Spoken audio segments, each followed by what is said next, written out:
The song is Be All Right. The singer is Susannah B. First, she was a recording artist. Then, she was a stay-at-home mom. Now, she's making music again. The singer-songwriter who can craft a lyric with the best of them. I'm Tandy Culpepper. Meet Susannah here on the Hollywood Beat.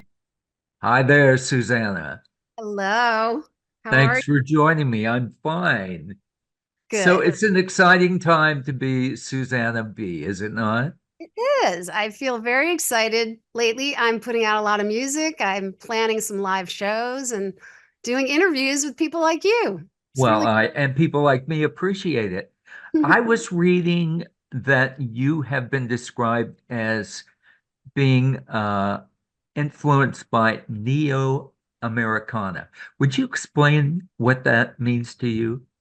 I think that was just a phrase we were trying to, people always ask the dreaded question dreaded by me, which is, well, what's your music like? Like, how do you describe your music? And I've always been like kind of tongue-tied when it came to answering that because I feel like I have a lot of different influences, and I think I came up with bluesy, soulful, and then someone on my team had said she thought my song "Be All Right" was kind of Americana, and which was to me sort of on its way to country, but not country.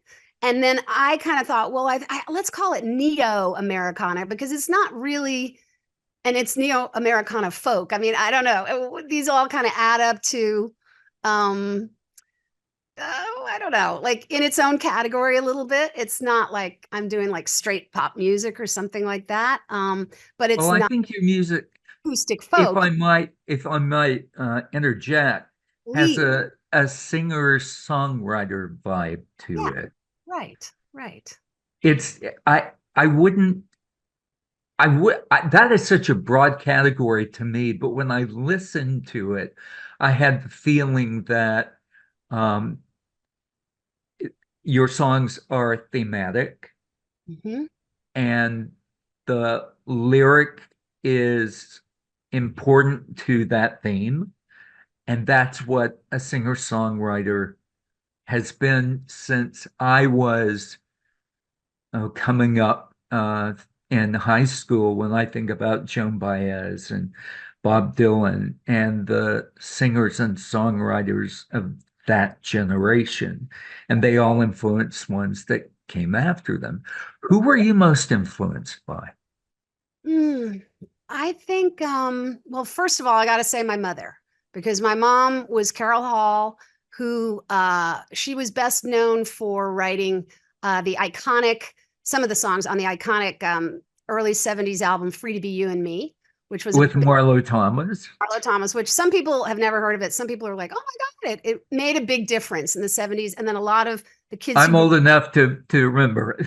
Yeah, a lot of the people who were like my age grew up with it, and then they have shared it with their kids. And it was very much about like, turning upside down ideas, sexist kind of expectations of like the girl's going to marry the prince at the end of the story. And this was saying, no, maybe she can win the race, and maybe boys can play with dolls and boys can cry and stuff like that. So she wrote that. And then she also had a big Broadway hit. She wrote the songs by herself for the Best Little Whorehouse in Texas, which ran on Broadway for many years and then became a movie with Dolly Parton and Burt Reynolds. So my mom was always working, and she had a ton of shows that she wrote that didn't get on, and she supported us by doing jingles for commercials. And on Saturday morning cartoons, we would like hear, commercials that my mom had sung and written.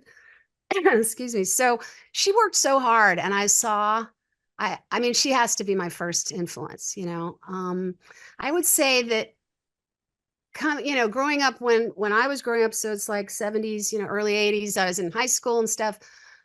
The songwriters who I loved were, Billy Joel, or I was really, really into Prince early on. There weren't as many women. I mean, I feel like Lilith Fair and Sheryl Crow and a lot more women kind of came along later. Of course, I always loved Bette Midler as a voice and as a performer. I love the early jazz women, Blossom Dearie is a big influence on me. Ella Fitzgerald. Oh my God, I met her and interviewed her once. Yeah, I mean, but I don't know, I don't remember going to see any like women performers. When I think about the concerts I went to, they were all bands, and I love the Doobie Brothers, I love Steely Dan, Bonnie Raitt for sure was one, but there just weren't as many women. And now, like, I'm so inspired by all these incredible young women who are writing songs and performing now. I mean, Billie Eilish, I'm a gigantic fan of Billie, and I'm probably older than her mother or the same age. And Chapel Roan and Boy Genius. Like, I've seen all of them live, and I just love them, and I think they're doing incredible things. And I'm very inspired by that, even though they're so much younger. So your mom was a huge influence and was successful. Did she want you to follow in her footsteps, or did she not encourage you to do that? She did not encourage me too much. I mean, she had me back her up on a couple of shows that she did. I remember there was one performance she did in New York City at the 92nd Street Y, which is a big venue. And my Yep. brother and I were her backup singers.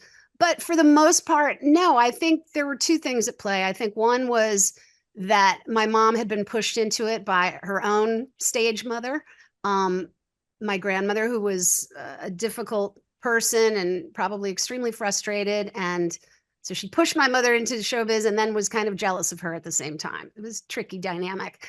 And so I think my mom really didn't want to be that. So she did not push us at all, including even requiring us to take music lessons, which of course later I was like kind of wishing she'd pushed me, because some things you have to be pushed a little bit. And I, of course, then did this opposite with my kids and made them take music lessons the whole time they lived at home.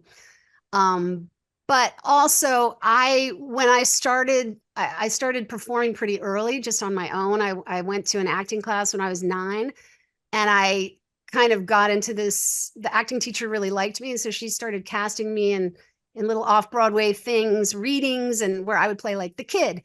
And so I slowly started to perform more, and I did one off-Broadway show that my mom had written, and I was in 9th grade, and I basically almost failed out of high school. And my mom was like, "You can't do that. Like, you have to go to school." And I said, "Well, but what if I want to go to professional children's school, like, the school that the kids on Broadway go to, like the showbiz kids school?" And she wasn't too excited about that idea. And also, she wasn't going to be a stage mom. There's just no way. She was working on her own career, and my dad was a photographer and working on his. And so I kind of, put my dreams aside or on hold for a bit and decided to really focus on going to college and being educated and wait for a while. Well, we've all heard the stories about child actors who don't make the transition. Just because you have success as a young person doesn't mean that that's going to carry over into your adulthood. That's very true. But, young people can be sometimes we can be impatient, and wanted to just get on with it. And I think sometimes these days, and when I meet people who have kids who are performing, it's like, hey, why not? Like, they're young, and if they're really into it, there's a lot of work for young people. So go for it. Why not? Someone I think about who was doing like working when I was, sort of wanting to work was Sarah Jessica Parker. And talk Oh, about yeah. what amazing career, what a goddess she is, that she made that transition. And I'm sure there were moments where she said, it must have felt bumpy, but boy, she's someone I look to, because she was in Annie when she was like, I 11 years remember that. old. But but but for every Sarah Jessica Parker, there are others who don't make it. And Yep. it's you have to have something to fall back on. So you went to college. Went to college. I went to Brown University in Providence, Rhode Island. Not too shabby. Shabby, lots of cool people, amazing, fantastic theater Ivy department. League. Yep, yep. What was your major? Theater, theater, Of English, course. all I did. I did 20 plays in 4 years. That's what I did. And I had incredible classmates who became stars, like Laura Linney and like Timothy Blake Nelson, and some other guys who you might not know their names, but they're showrunners of shows like Narcos. And genius. And it's just, I have a lot of friends who from, oh, and my two-time Pulitzer winning prize friend, Lynn Nottage, playwright in New York. I just had some incredible classmates, and I remain, inspired by them all to this day. When did you decide that you were going to follow the singer-songwriter path? It was about almost a year, I mean, sorry, almost a decade after I graduated, not quite 10 years, but after I graduated from college, I came out to LA because I didn't want to go back to Manhattan. I felt like I'd grown up there. I wanted something different. Chicago was too cold. So No kidding. I'll just go to LA. I'll just try it. And I didn't know anyone out here, literally, like at all, except one grown up person who was the mother of someone I went to preschool with. But that, I really didn't know anyone, and came out here to be an actor because at that point I had just said, you know what? My mom is the singer songwriter. She's doing the music. I'm not even gonna go there. I think it felt too a little too intimidating. There was this inner voice that was just like, what if I'm not as good as she is? Like, what if I don't have that success? Like, what is that going to feel like? And I don't know. I just disconnected from music, truthfully. And so for a long time, I was acting and, doing all right and doing theater in LA and smoking cigarettes. And then there came a moment where I was like, I got to quit smoking. And it was this excellent, behavioral program modification type thing. And they said, what are you going to substitute singing with? You have to have a substitute. And I was just like, thought, well, I guess singing. I'll go back You to singing. mean you mean what are you going to substitute for smoking? You Right. said singing. Oh, sorry. I made the punchline wrong. Yeah. What are you going to substitute smoking with? And I said singing. And it was a good substitute because it's kind of mimics smoking in that you're taking deep breaths and you're doing long exhales and stuff. So I started singing again, and I hadn't sung in about 10 years. And when I started that, it sort of opened the door. And all of a sudden I'm in my late 20s, waking up in the middle of the night, like I have a tune in my head, I have lyrics in my head. And so it just sort of started creeping up and made me convinced that maybe it is kind of in my blood. I always ask singer-songwriters which comes first, the lyric or the tune. And for you, I'm gonna add a third dimension to that because of what I've gleaned about the singles that you have on the upcoming album release. Is it lyric, music, or theme? Smart question. That's really Thank good. you. I would say it's kind of a combination of the lyric and the theme, I would say is more common. I mean, I'm not much of a piano player at all, like I said, because I didn't have any lessons when I was a kid, but I took lessons as an adult and good enough to do chords and stuff. When I sit down at the piano, yes, there will be some melodies that come first, but generally I come up with songs just a cappella. And I would say that I initially am attracted to a hook or the chorus, basically, that main thing, can't buy me love. Like that's the hook, right? So that I really like listening for hooks, just, because sometimes you'll hear them in conversation. Somebody says something, you're like, ooh, that'd be a good song title. That just sounds like a song. And then I'll say to myself, okay, what is that about? Which isn't exactly a theme, but it kind of is. So my time now. Okay, so what is that? I guess it's about someone who didn't really have a turn and now they're ready or whatever, and I sort of approach my lyrics from that point of view a bit. Um, that's how That makes perfect sense. In POV, the upcoming album, yeah, I was reading about, we all know that POV is point of view. yes. And I was reading about your background or the genesis of why you called it POV. So take us through that because I read it thinking, yeah, yeah, that's I see that. I get that. I feel the same way. Right. Well, I mean, I think POV, it probably, what I remember is it just kind of popped in my head. I was thinking like, what should I call the album? And it just popped in my head. And I thought, ooh, I really like that. I just love POV, that stands for, like you said, point of view. It's something that you see in scripts all the time. And so I just liked that it was an acronym or whatever. But I also, of course, it's a perfect name for a collection of songs because songs are POVs, right? They're, usually sung from a specific point of view. That's what makes a song interesting and to me. And then I guess the idea went a little deeper because this particular collection, POV, are all songs that came from previously self-released albums over the last 15 years, 20 years or so.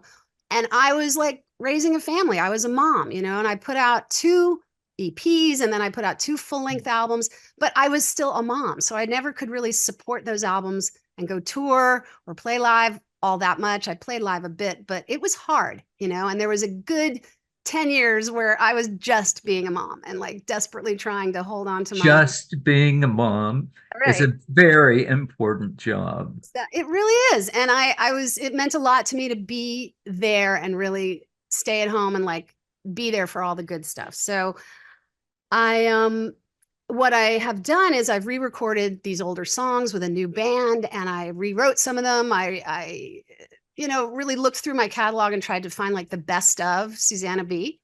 And so the songs come from all different moments over the last, 15, 20 years, right? And what I found so interesting is that whatever my POV was on like a specific song, I'll use the example. My Time Now was a song I did in 2008. And it was like really rocking kind of anthem song. And it was licensed for this little indie movie called Summer 11 about a bunch of 11-year-old girls. And it played in the movie at like this point when the girls were like really empowered. And it was a very like upbeat song. When I looked at it again recently with my collaborator, Mike Farrell, he just said, what if we did it completely differently? And we went into this kind of like mystical, kind of slow, quiet meditation on the words. It was just completely different. And for me, what was cool was that it had a really different meaning. When I first wrote it, I was coming from the place of writing about having been a child with a mother who was kind of the star of the family. And I was basically saying, like, all that time you were in the spotlight, now it's my time now.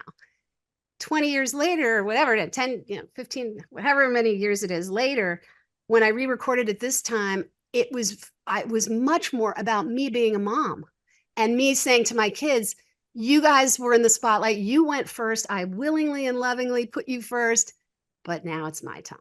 It's my. That's how I interpreted it. That was just that meaning, the fact that our points of view, of course, hopefully change through the years as we grow and mature. That made it all the more right to call the album POV. Do you think you appreciate this pursuit more now than you might have in your 20s? Yes, I do think so. I think the reason why is also because I'm less attached to results, truthfully. I think in my 20s, I was thinking more, and like I said, I didn't really start the music till late 20s. So by the time I was like 30, I was kind of like, okay. But 30, there was no way I was going to get a record deal. It was Lilith Fair time, was around the corner, but like I was just starting out. Like I felt like I'd kind of missed the bus and career wise. And it was just, it was tricky and hard. And I was thinking a lot more about, well, what would work and what would sell and how can I make people, hear me? And I just kept putting out music that was true to me. Even when people were like, couldn't quite figure out, how to categorize me or something, but I did keep it up. And I came to a certain point where I had to recognize, like, what if I don't get the success my mom had? What if I never get any awards or hits or whatever? Am I going to be happy? Or am I not going to be? Like, I think there's a choice you have to make at a certain point. And I wrote a song about that on one of my albums called Happy Today. And it was just basically like, no, I'm going to find a way to be happy, even if my goals aren't achieved.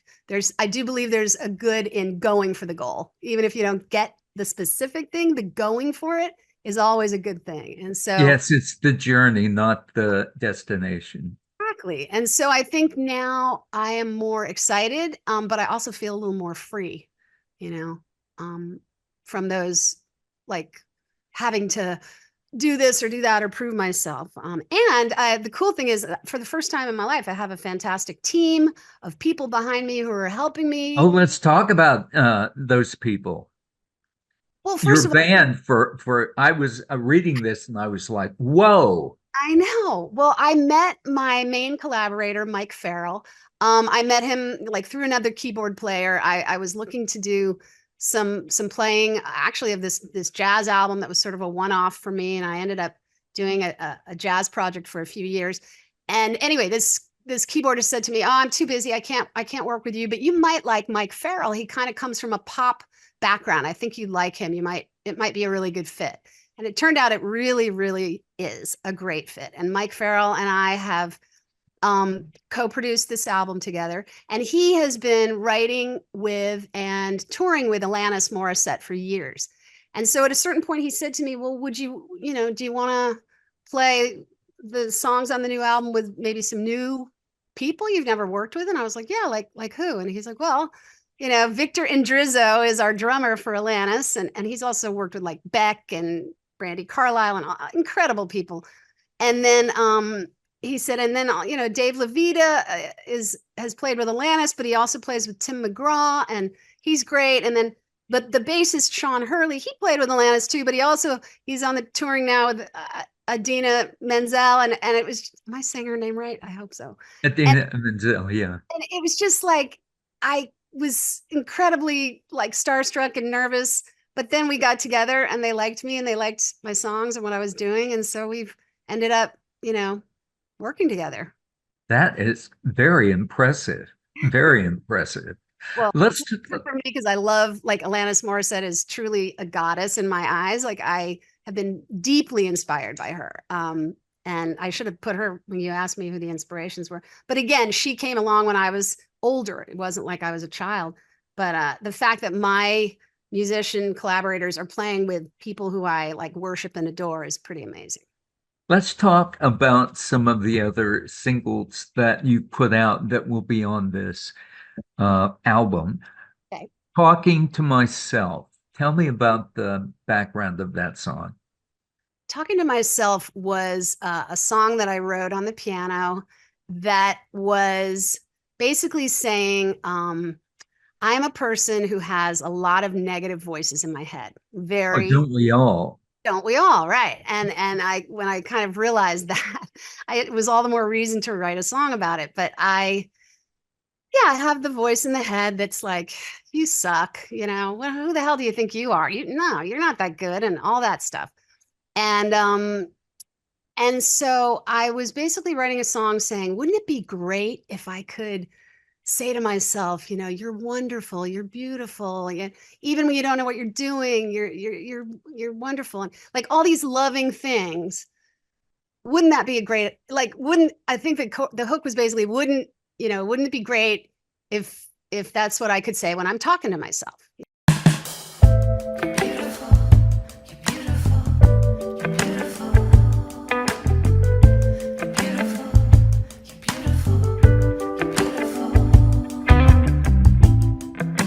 Beautiful when you're broken, when you don't know what to do.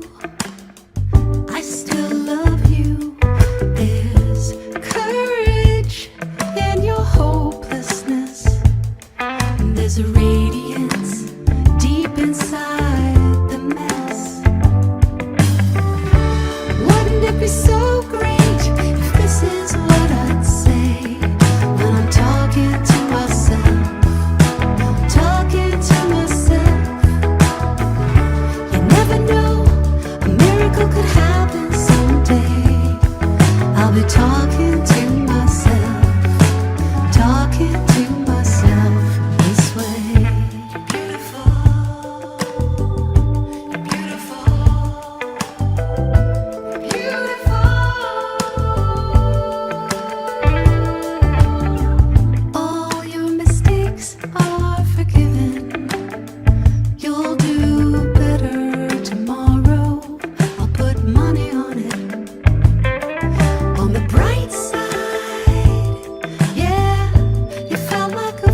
it's funny because when I wrote it, I remember playing it, and actually I was pregnant with my first child, and I was thinking, oh, he's absorbing all these good vibes of talking to himself positively. And like, I really thought if I kept singing it, then it would just happen. And like one day I would just have no negative voices at all.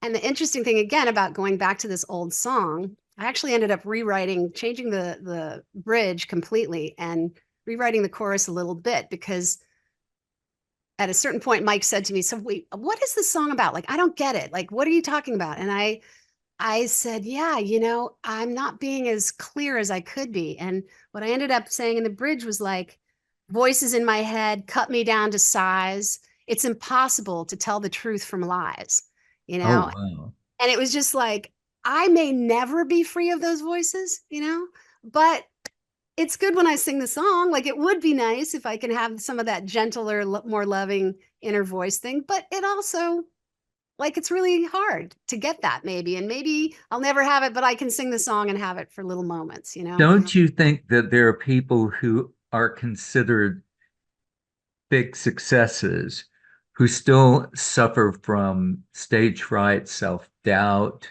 that sort of thing? Yeah. I think we always are our own worst critics, and that is something that many a therapist has dined out on Yes.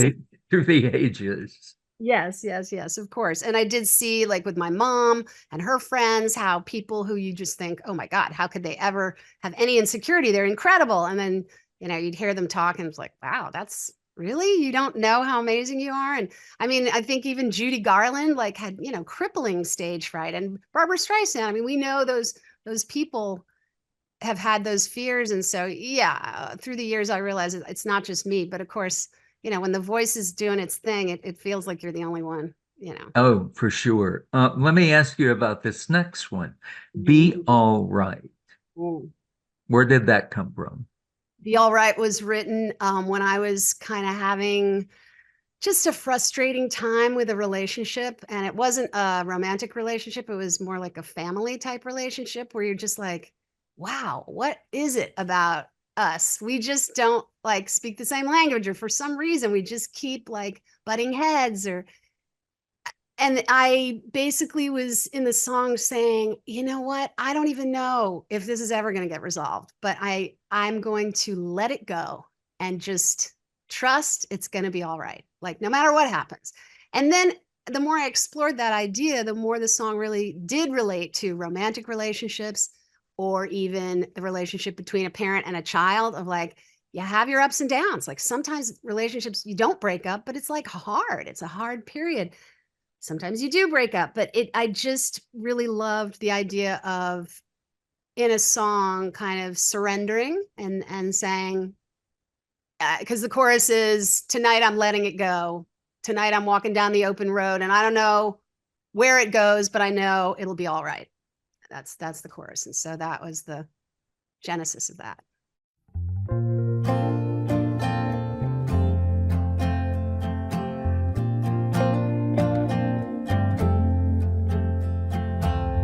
I may be wrong, I may be right, somewhere in between the black and the white. Tired of putting up a fight. This time you can be right. Never know where to begin. Sorry is a game that I could never win. We always start right where we end, then go back, do it again. Tonight I'm letting it go. Tonight I'm walking down the open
wasn't your fault, wasn't mine.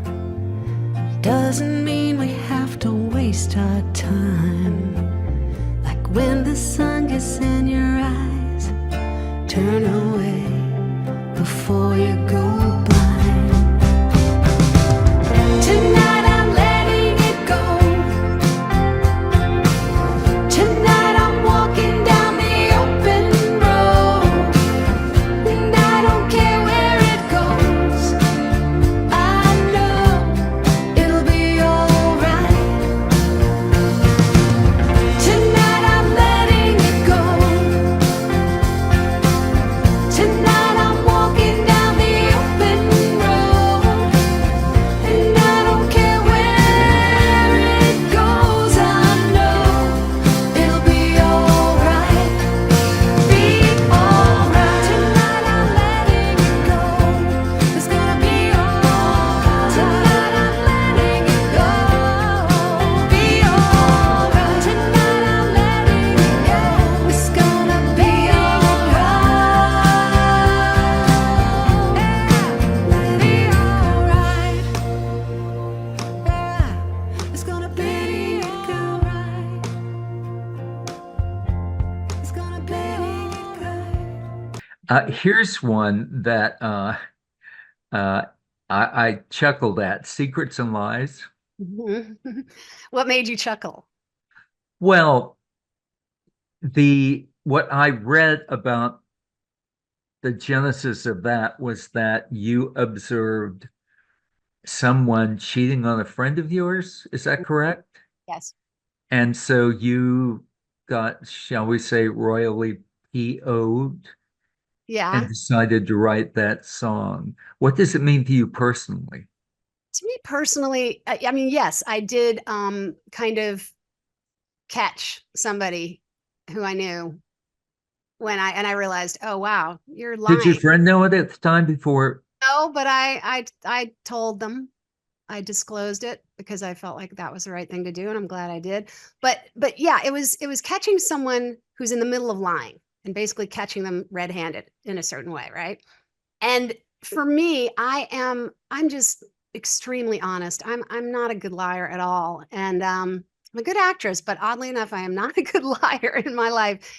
And lying and cheating is so foreign an idea to me. And I was pissed off that I also kind of just was like, I wanted to get into the mindset of like, what is it about? How can you do this? Like, I don't get it. And there are lines in the song like, hush, hush, it's such a rush to risk getting caught. It's like, does it turn you on the risk of it? Like, because sometimes people just want some extra spice in their life, maybe that's why they're doing it or whatever. But I really wanted to kind of understand. I think there's another line I really like in there that says like, what do you do with all of the shame? Like, you just don't have it. Like, what is that? Because as the person I am, I just couldn't understand it. And that was part of what the song means to me. I think it's insecure people that cheat. They need that self-affirmation. Once it's like the dog that catches the car, once you're not a once you're available, when you're not available, you're more desirable for some people. But once I've gotten you, well, then it's like I need somebody else to give me some self-affirmation. I basically think that people like that are insecure and have very low self-image. I've been cheated on, I know, Yeah. and spent some time in therapy working on it. So I can say that particular song resonated with me. And I'm sure that I'm not the only one who will be drawn to those lyrics and that topic. Thank you. Yeah. Now go ahead. No, I was just going to say that, yeah, I mean, I work really hard in my life to show up as authentically as I can, and I think, I don't know, maybe it's insecurity, but I mean, I have compassion too. I think sometimes, people who are in the throes of addiction, certainly there are secrets and lies that happen there, because people are struggling. And maybe they don't want to say they're struggling or whatever. You know, I think there's probably lots of different sides to things. But for me, I just really wanted to get in there and be like, you know, and also kind of come at it from the point of view of like, hey, I know what you're doing. Like she might not know, but I know. And like I see you. And that was another part of the song.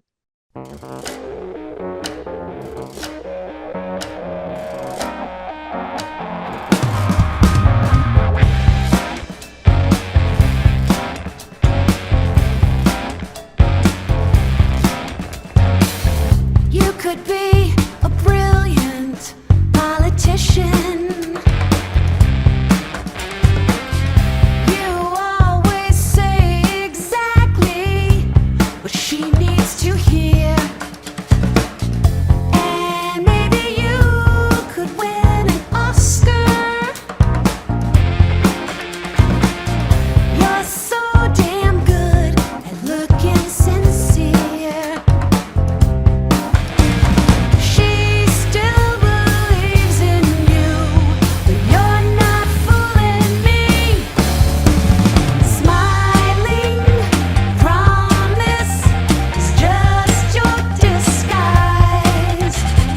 I can smell the secrets and lies, secrets and lies.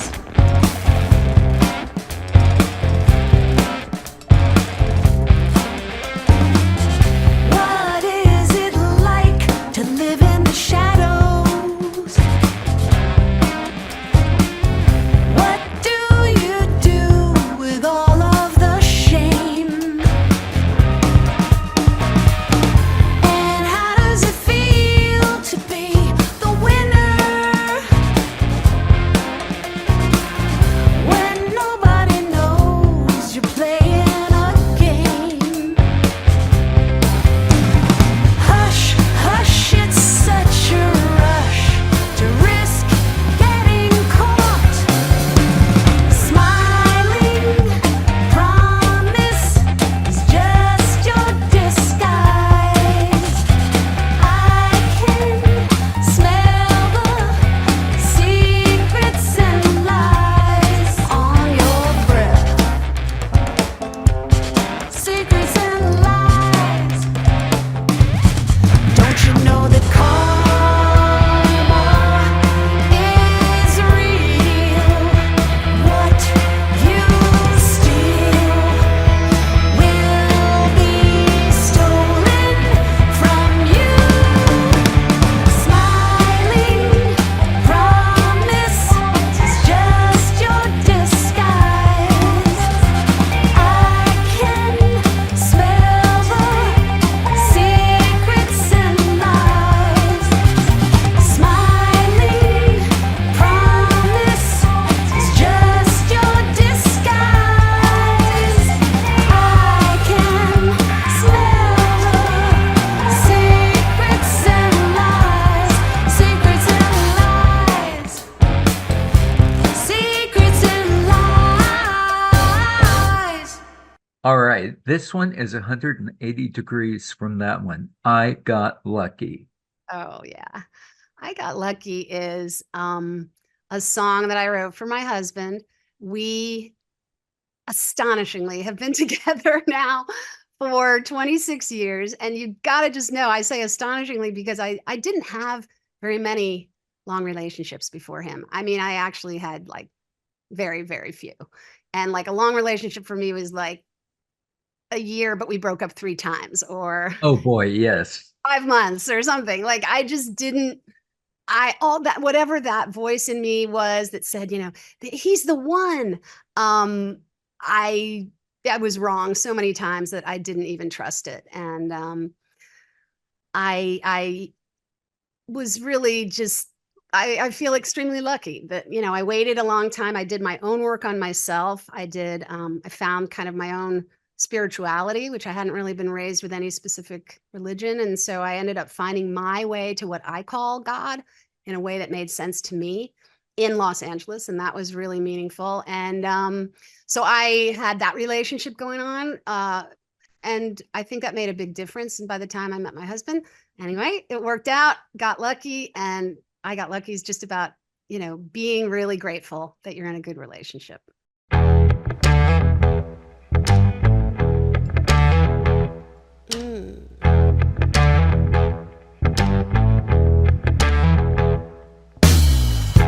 You changed everything. You changed me. I was locked up tight, but you found a key.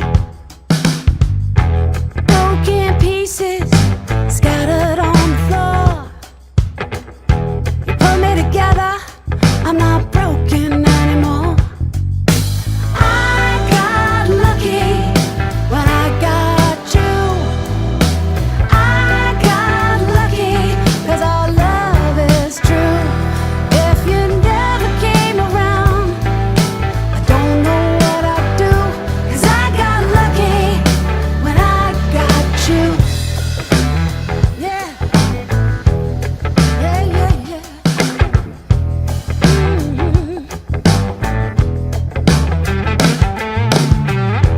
You are not the first, but you're the best. I just can't compare you with all the rest. You touch my body, turn my world around. You lift me up, never let me down. I got lucky when I got you. I got lucky 'cause our love is true. If you never came around, I don't know what I'd do. 'Cause I got lucky when I got you. I never thought it could be so good, but loving you taught me that I could be lucky. Could be lucky. Oh, I never thought it could be so good, but loving you taught me that I could be lucky.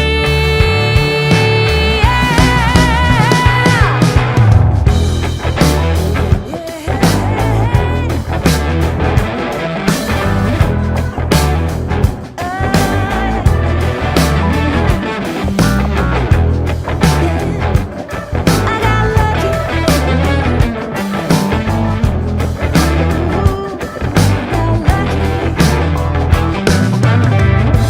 I got lucky when I got you. I got lucky 'cause our love is true. If you never came around, oh, I don't know what I'd do. 'Cause I got lucky when I got you. I got lucky. I'm so lucky, baby. I got lucky 'cause our love is true. And if you never came around, oh, I don't know what I'd do. 'Cause I got lucky when I got you. I got you. I got you, yeah. I got you.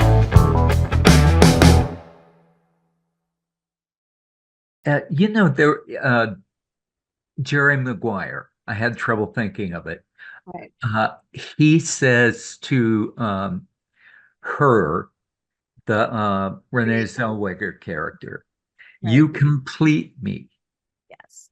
And there are two ways to look at that. One is, hey, you don't want to have somebody, you don't want to be in need of someone to make you feel whole and complete. Mhm.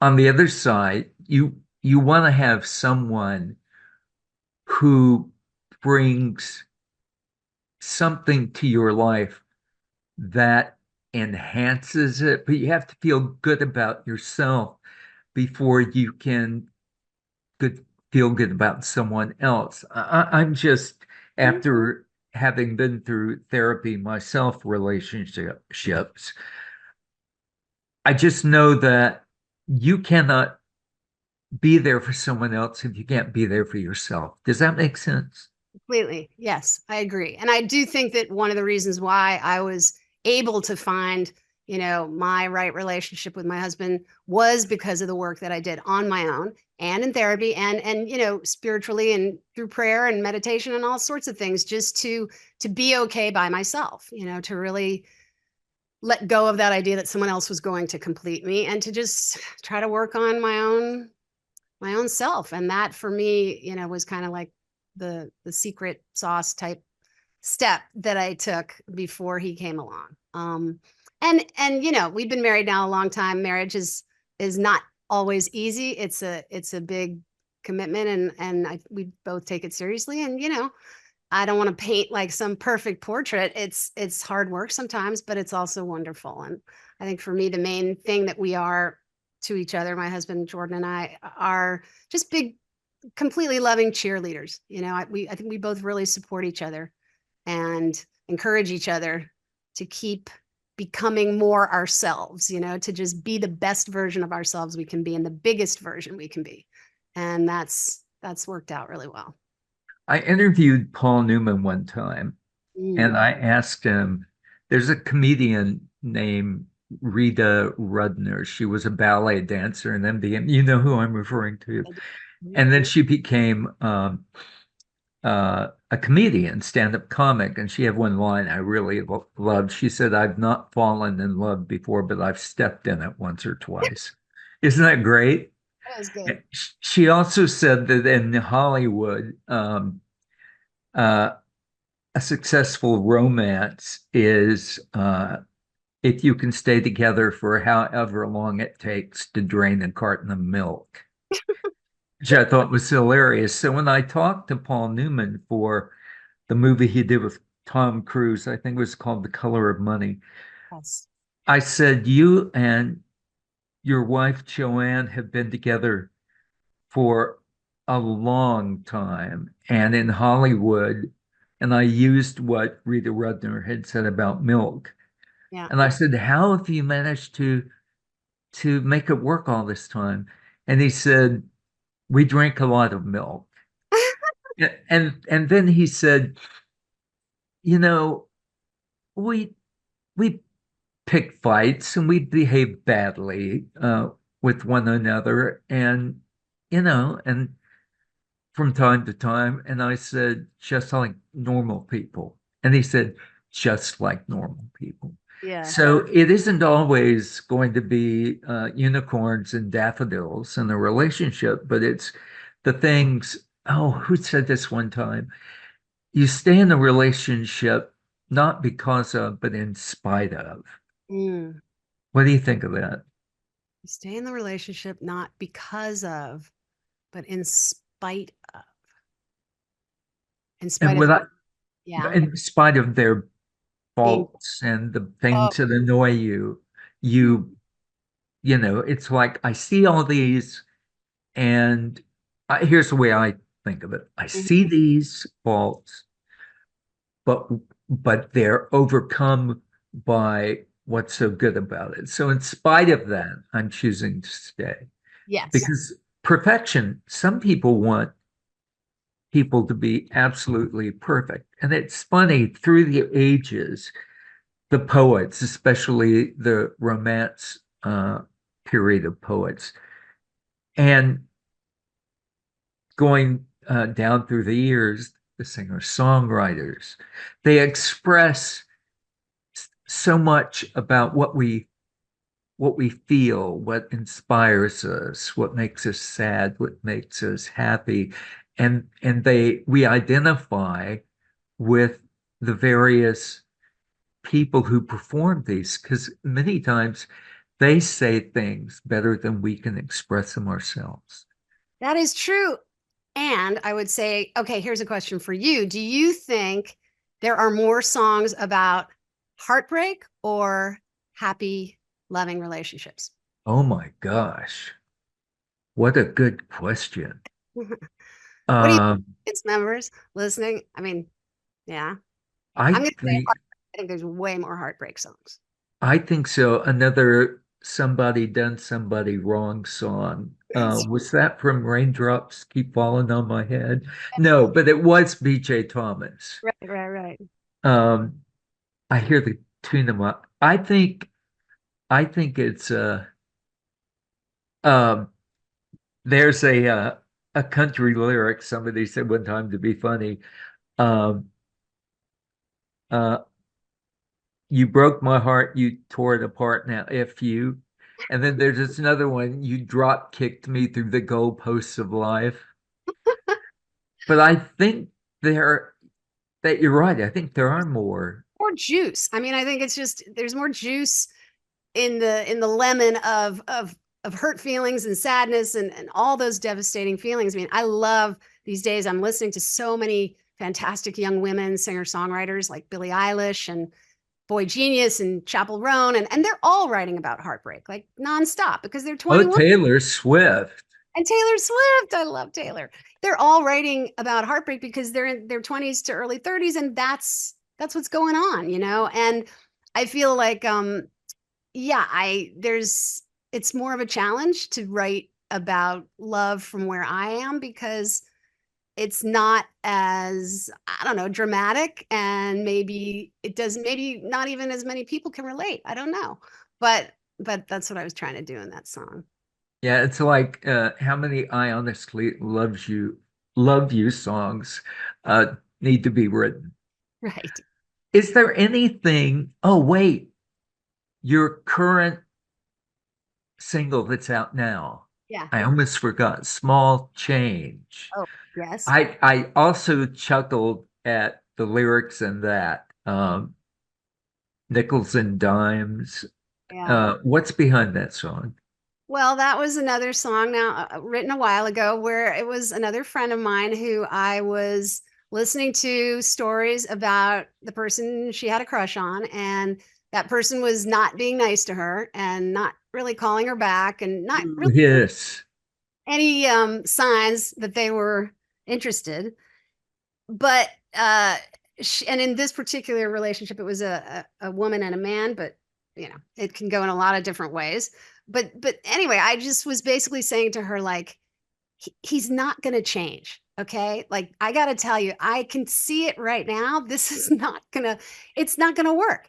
And I don't know how Small Change came about, but it was basically like, he's small change. And I was playing with the sort of double meaning of small change, like nickels and dimes. He's just like small change. He's not important. He's not like $100 bill. Like the guy is like a quarter, you know. But then I also was playing with that meaning of he's not going to change. Whatever change you'll see is going to be small. It's not going to make a difference here. And I wish I didn't have to point this out to you because I know you're a smart person. And I wrote that song specifically for a girlfriend of mine.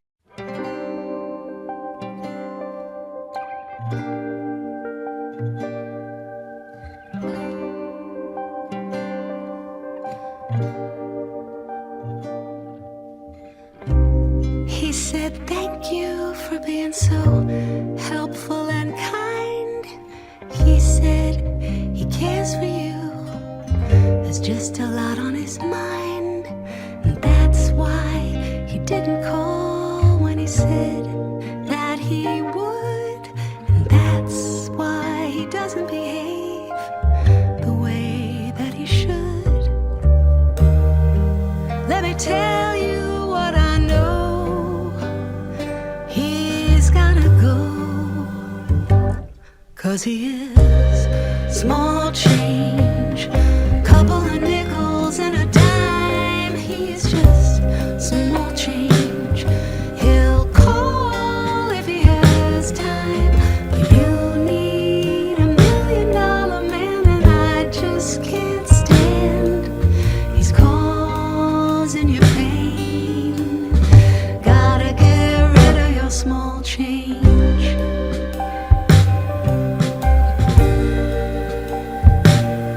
Get rid of your small change.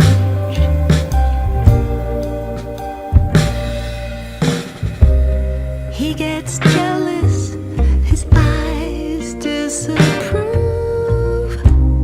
You make excuses and hope things improve, but actions are louder than words. It's true, and talk is cheap when he's lying to you. Love is not not supposed to be causing you misery. He is small change, couple of nickels and a dime. He's just small change. He'll be there if he has time. But you need $1 million man, and I just can't stand. He's causing you pain. You gotta get rid of your small change. You say you don't wanna be alone. I say you were happier on your own. Small change, small change. He's never gonna change. Small change, small change. He's never gonna change. Small change, small change. He's never gonna change. Small change, small change. You are perceptive and you are wise. So I don't need to tell you why the tears are in your eyes. Come on, I know that you know he's gotta go, 'cause he is small change, couple of nickels and a dime. He's just small change. He'll love you if he has time, but you'll get $1 million man as soon as you understand. Love is not pain. Gotta get rid of your small change. Small change, small change. Gotta get rid of him. Small change, small change. He's never gonna change. Small change, small change. Never gonna change. Just get rid of him. Never gonna change. Is there anything that we didn't talk about that you'd like to bring up now? Well, I guess I will say that two of the one song on the album and one song that I released just as a Christmas single this past Christmas, that will continue to be out there every Christmas because it's a Christmas themed song. I've covered two songs written by my mom in the last year, and that was something I had never done before. And in terms of my journey with her, she and I, there was a song that was in the best Little Whorehouse in Texas, in the Broadway musical, and then in the movie. And it was a specific song that came at a time in the show when all these women just basically got fired, and they just learned that like they're out of a job, and they're like panicking kind of, but they're trying to say to themselves, well, maybe I could just go on a road trip and I'll dye my hair. And they're trying to like tell themselves it's going to be okay. And the chorus is, I'll be fine and dandy. Lord, it's like a hard candy Christmas. And just because the phrase hard candy Christmas, it has become a Christmas song, and it's been recorded by Dolly Parton. She made it a big hit, and Leanne Rimes and Alison Krauss and Cyndi Lauper and RuPaul. And I just had like a lot of RuPaul? Yeah, he did a disco version. Really good. But someone said to me last year, oh, well, you're putting out music, you should maybe do a Christmas song. And I was like, well, my mom wrote a Christmas song. I guess I should do that. And it was very intimidating. I was really nervous about how I could make it my version. And especially because I had the history with the song where I had been singing that song as a duet with my mother since I was like, adolescent. And we always sang it the same way. And she always started, and I sang the second half of the first verse, and we had our lines, and that was it. And we never did it any differently. And so all of a sudden my mom has passed away, and I'm thinking I'm going to record the song as a solo, like just me. And it was really moving and touching. And I'm really proud of how I found my way to it. I really like the vibe of it. It's a lot more hopeful than some of the other versions because I chose to kind of lean into the idea of I'll be fine. It's going to be fine. You'll notice thematically, I have a lot of songs that are like, it's going to be okay. I think a lot of my music is comforting or soothing or encouraging because that's kind of what I need. And that's why I write the songs so I can sing them. And so I'm really proud of that. And then connected to POV, I have one track on the album that is also another cover of a song my mom wrote for the Free to Be You and Me album in the 70s that was for kids. It's called It's All Right to Cry. And it was initially written for, to give the message like it's okay for little boys to cry and show emotion. But now I really felt like with all the conversations about mental health, that there's a line in it that is really important that is that my mom wrote that is feelings are such real things, but they change and change and change. And I really wanted to like lean into that and say, yes, feelings are so strong and they can feel like a tornado through you. And they pass, it will pass through. And I'm just thrilled that I did that and I got to sing those songs. And like the drummer Victor loved Free to Be You and Me when he was a kid. And my videographer guy said to me, it was such a wonderful thing. He said, my God, I thought my mom wrote that song. It's All Right to Cry. She always used to sing it to me. I thought she wrote it. I love that. And it was the work that my mom was honestly the most proud of in her life. And so for me, it's like me doing what I told my mom I would do, because when she was very ill at the end, she had dementia. She had like basically what Bruce Willis has. So she really disappeared slowly and it was extremely painful to watch. But at the end of her life, I was saying to her, it's okay. You can let go and we're going to sing your songs. I'm going to sing your songs. We're going to keep singing your songs. And the fact that I did that this past year, I get emotional. I'm really proud of that. It means a lot. Oh, I love that. I love that. Susannah B, thank you so much for joining me. Andy, I really appreciate being here. Thanks everybody for listening. Thank you.